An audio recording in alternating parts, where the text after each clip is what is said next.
ఏదన్నా పిల్లలు పుట్టక ముందు వరకు మీరు ఎంత పొగరగొన్నా ఉండండి, మీరు ఎన్ని గొడవలన్నా ఆడండి. కానీ వన్స్ ఒక్కసారి మ్యారేజ్ అయ్యి పిల్లలు పుట్టారో కొన్ని విషయాలకు దూరంగా ఉండాలి.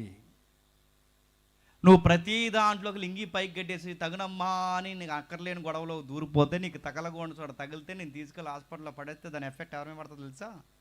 నీ పిల్లల మీద పడతారు.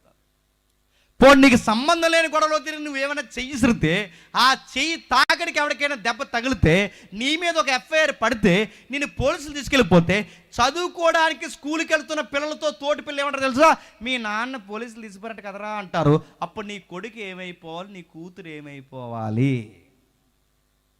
ఇంకా అడుగుతున్నాను, ఏదన్నా తప్పుడు పనులు చేస్తే మీ అమ్మ అంట కదరా పచ్చి బూతులు మాట్లాడుతుందంట, మా అమ్మ చెప్పింది నీతో ఆడుకోద్దని నువ్వు బూతులు మాట్లాడితే మీ పిల్లలతో తోటి పిల్లలు అనరు అనుకుంటున్నావా అంటారు.